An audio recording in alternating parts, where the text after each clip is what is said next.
Au village de San Eusebio, bâti dans la montagne face à la baie d'Ajaccio, on l'avait surnommé Pepone pour sa ressemblance avec Gino Cervi.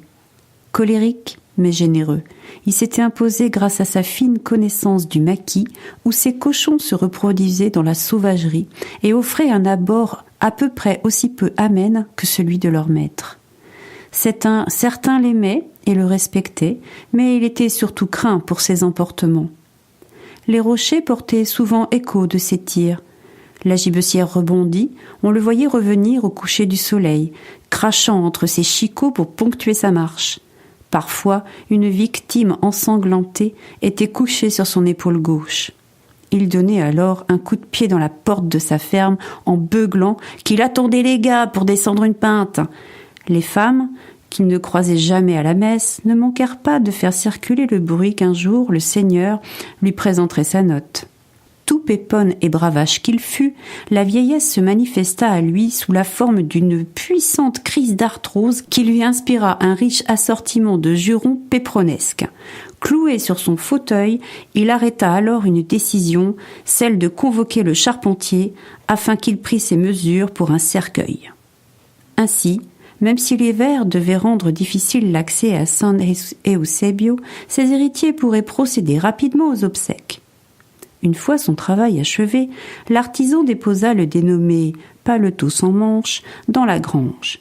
Les poules, qui n'étaient pas superstitieuses, s'en firent une plateforme d'observation et de commandement qu'elles personnalisèrent de fientes généreuses.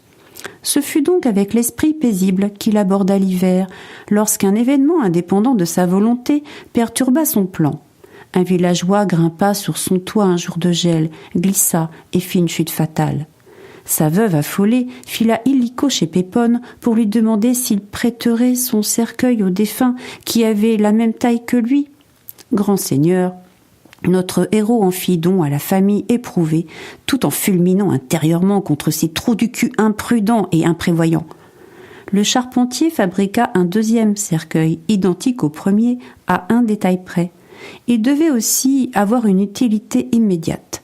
Il l'équipa donc d'un couvercle à charnière qui s'ouvrait à volonté, enrayonna à l'intérieur et le fixa au mur de la cuisine, près du calendrier de la poste. Pépone y installa ses saucissons, la poudre à cartouches, quelques conserves et d'excellentes bouteilles. Désormais, personne ne pourrait plus venir quémander sa dernière demeure. Il connut un moment d'intense jubilation qu'il fêta avec une épaisse tranche de charcuterie si coriace qu'il y perdit une dent. Mais le sort malin fit que quelques mois plus tard, il tomba gravement malade. On le transporta à l'hôpital d'Ajaccio, puis à celui de Nice, où il mourut. Ses fils, qui vivaient sur le continent, décidèrent de ne pas rapatrier la dépouille sur l'île. On l'enterra donc dans cette terre étrangère qu'il méprisait. Il se dit au village que le cercueil est toujours là, plaqué contre le mur. Les salaisons ont dû s'y dessécher. La maison reste fermée, nul y pénètre, pas même le chat des voisins qui avait ses habitudes. Ses enfants n'y sont jamais revenus.